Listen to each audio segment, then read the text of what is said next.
The vibrant city of Busan buzzed with life, a hub of excitement and adventure nestled in the heart of South Korea.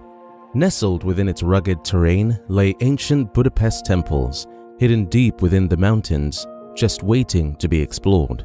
Hiking was a popular pastime for visitors to the region, and in the windy month of April, the city was no exception. With gusts of up to 12 miles per hour, the thrill seekers came out to play, eager to embrace the excitement that Busan had to offer. But little did they know that on one fateful day in 2002, the winds of change would bring about a tragedy that would shake the city to its core.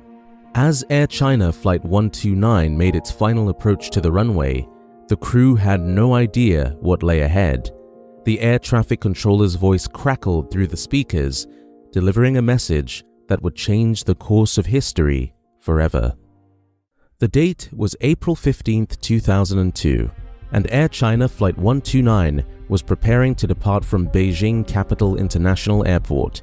A Boeing 767 aircraft carrying 155 passengers and 11 crew members was scheduled to land at Gimhae International Airport in Busan, South Korea. Inside the cockpit were 3 crew members: Captain Wu, a seasoned veteran with over 6,000 hours of flying experience on the Boeing 767 at the helm. First Officer Gaundaji, with over 5,000 hours of experience, was handling the controls, while Second Officer Hom Jiang-ming was responsible for radio controls. The plane, a Boeing 767-200ER, had been in service for many years, flown over 40,000 hours in 14,500 flight cycles.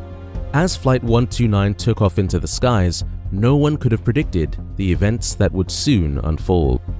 The beginning of the flight was smooth sailing, with no issues during takeoff or in the air. The plan was to land on runway 36 left at Gimhae Airport using the Instrument Landing System, ILS. However, the airport's weather conditions were unpredictable, with northwesterly winds in autumn and winter and southwesterly winds in summer. The airport's southern location by the sea made for poor visibility due to sea fog, and the mountainous terrain to the north could cause low clouds and fog to linger. The flight was informed of the weather conditions upon approaching the airport with low visibility and rain fog. The approach controller then switched the active runway to 18 right due to a tailwind on 36 left, ensuring the safety of the passengers and crew on board. The crew was instructed to perform a circling approach on runway 18 right, which involved turning the aircraft 45 degrees to the left and maintaining that heading for 20 seconds while keeping visual contact with the runway. They were then to turn right and fly parallel to the runway until they reached the threshold of runway 18 right, where they should fly for 20 more seconds and then turn 90 degrees to the right onto the base leg before making another right turn to visually align with the runway. However, due to a sudden change of plan and less time to prepare, the workload in the cockpit was increased. Despite having the runway in their sight, the co-pilot made a shallower turn while trying to get away from the airport. When they reached the threshold of runway 18 right, the captain set a timer for 20 seconds. Despite being instructed to change frequency, the crew did not respond to the upwards controller's call.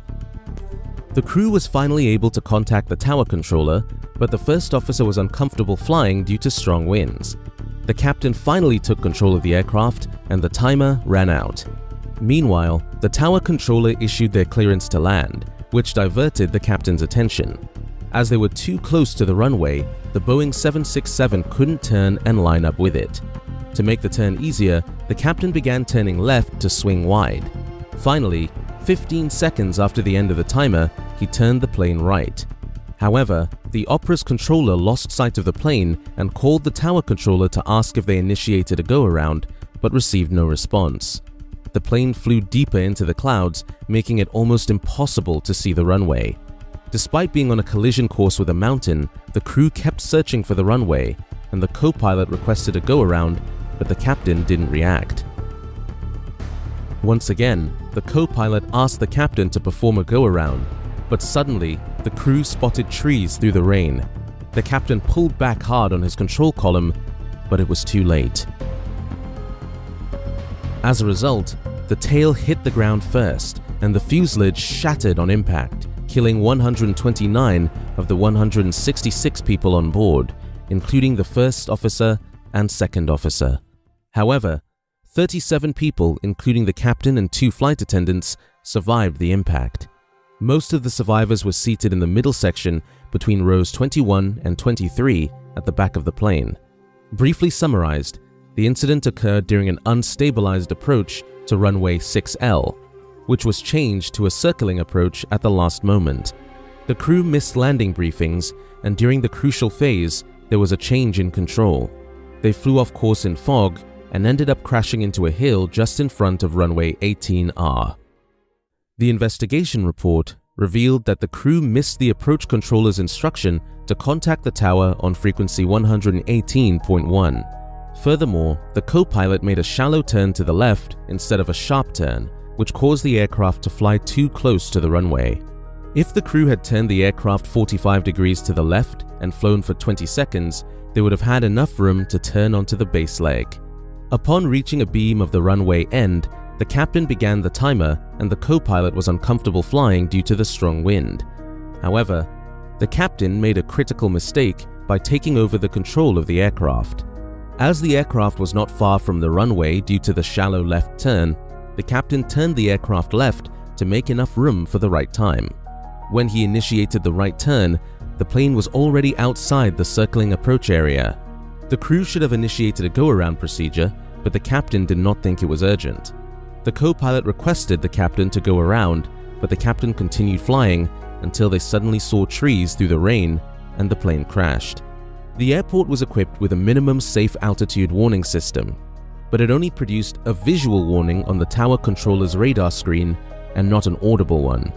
Additionally, there was confusion about the approach category, as the Boeing 767-200 falls under Category C for straight-in approaches, but Category D for circling approaches with a minimum descent altitude of 1,100 feet at Gimhae Airport, where Flight 129 was flying at a speed of more than 140 knots.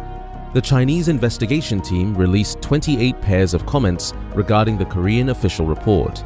They stated that the air traffic controller at the airport, named Park Jun-young, was not authorized by the Korean government to perform air traffic control duties.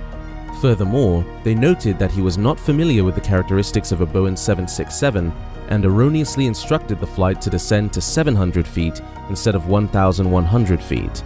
The team also criticized the airport for not informing the crew about the weather conditions, despite 8 previous flights being diverted due to poor weather. That concludes the information available for now. Feel free to share your thoughts on the video and investigation report. Don't forget to subscribe to our channel for similar content in the future. We'll see you in our next video.